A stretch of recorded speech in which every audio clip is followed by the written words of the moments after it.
Alright guys, I'm here to give you an NXT review. This NXT happened on March 1st, 2014, same day as TNA as always. I always, next week I'm probably going to review NXT first. I always go with what I watch first. Um, so how it's going to work, I want to explain, is sometimes if it falls on my dad's weekend, I will make the video, I will watch TNA first, then, NXT because sometimes I have trouble with YouTube that they won't have the video up or something. So, well, sometimes if it's my mom's weekend, I'll watch NXT then TNA. But Legends House always comes first though. So let's get right into it. So the commentators were William Regal, Tom Phillips, and Byron Saxton. I love William Regal on commentary. I think he does a great job.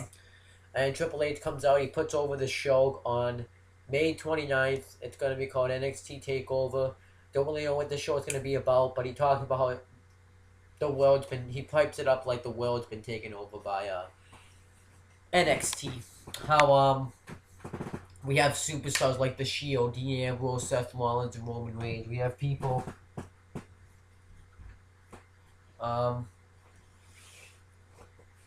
we have people like the Wyatt family, Bray Wyatt, Luke Harper, and Eric Rowan. We have people like Cesaro, Davian Sandow. Trying to think of what else he said. The Divas Champion Page, stuff like that. Who have come from NXT and it's taken over the world. So we're gonna have an NXT Takeover show. The first match we get is Tyson Kidd versus Bo Dallas. This was a very well done match. I really liked this match. Um, I thought both men looked really strong. It was a back and forth match, but Tyson Kidd ends up getting the win with the breaker off the top rope. But they both men really gave it a all. There was a nice back and forth match. Afterwards, Bo Dallas is complaining because he thought he said his shoulder was up. I didn't look, but whatever. So after this, when I have a feeling maybe this will be like a feud or something. The next, let's see what the next thing is that happened on the show.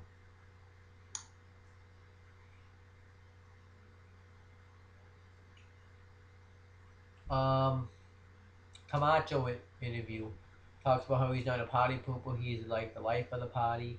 Adam Rose comes up and says that anywhere he goes there's a party like WWE, and then he says NXT, Hawaii, anything that was pretty much ended in E, and then all this party comes up.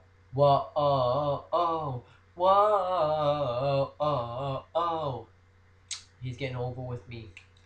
Um, I wrote Paige by accident, but it's supposed to say Bailey's backstage, and she talks about how she's gonna, because now they have the tournament. I will actually announce the participants in the tournament because I took a picture of it. I'm gonna post it on Facebook really soon. The participants in the tournament are the first one. This is the first round. So the first match was Bailey versus Sasha Banks. Natalia versus Layla, which is weird that they have WWE divas in here since they go on Raw and SmackDown, and they're gonna be holding the NXT Championship where you wouldn't let Paige hold the Women's Championship. I just think that's weird. The next is gonna be Emma versus Charlotte, and Alexa Bliss versus Alicia Fox. I don't really know who Alexa Bliss is, but I'm gonna find out next week. Um, they both talk about how they're gonna win the NXT Women's Championship.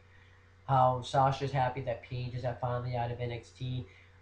Bailey just says a bunch of weird crap, like it would be a great honor more than having like a high five from John Cena, a hug from Pete, a hug from somebody, and yeah, it was really weird. So we got that match, Bailey versus Sasha Banks. I don't really like Bailey. They spell it Byley. Sasha had the Charlotte at ringside. This was the first round of the championship. And this was alright, I guess. I don't know.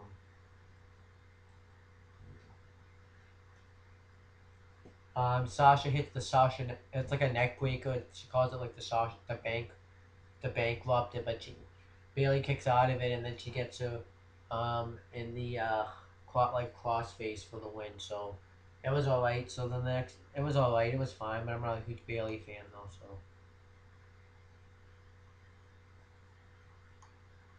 next match, Adam Rose versus Danny Burks. This was okay. Adam Rose is really getting over with me. He's starting to grow on me. I'm starting to like Adam Rose. It seems like he's growing on the fans too, so that's good. He ends up winning with the Pouty Fall or something. He called it the Pouty Fall or something. It was something Pouty related than fall. Um, good. It was like it's like Dean Ambrose's headlock driver move. So, and then what ends up happening is all the guys that he comes up and parties with come out like the Easter Bunny, like some guy in like a hillbilly uniform and stuff, and then he ends up the guy there was this guy that was wearing a mask and he ends up getting attacked from behind by Camacho. So thought that was fine. Good that they're building up the feud. Brodus Clay gets interviewed. He says he's gonna win the NXT Championship. That WWE's taking everything from me, so he's gonna take from Adrian Neville because they're gonna have a no disqualification match for the NXT Championship. We get Natalia versus later on another, and this was another match that was in the tournament. It was okay. It was okay. It wasn't anything special. I forgot Layla was still with Fandango. Natalia says that she's gonna become the new women's champion. She loves working with people in NXT.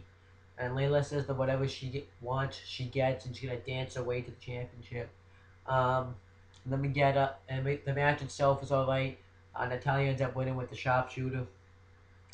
Adrian Neville gets interviewed. He says that he worked his ass off to get the NXT championship, and he's gonna beat um, and he's gonna say the Brodus Clay will not take this championship from me. We get Oliver Gray versus Mojo Rawley. That was a squash match. Mojo Rawley won with hyperdrive. Then afterwards, Aiden English comes out and says that he's not like classy or something, or that he wanted to go in the win and entertain the people himself. He attacks him from behind, but Mojo Rawley fights him off. So this is going to be a feud now. I like that they're starting to make feuds for NXT. For these new guys, I think Mojo Rawley needs a feud. I think it would have gotten old if he kept coming out and squashing guys. And then we get Adrian Neville defending the NXT Championship against Brodus Clay in a no disqualification match. This was good stuff. It was kind of like the same as the match they had 2 weeks ago. The only difference was Brodus Clay hit a power bomb and a splash off the top rope, and he kicked out of it, which I was shocked about.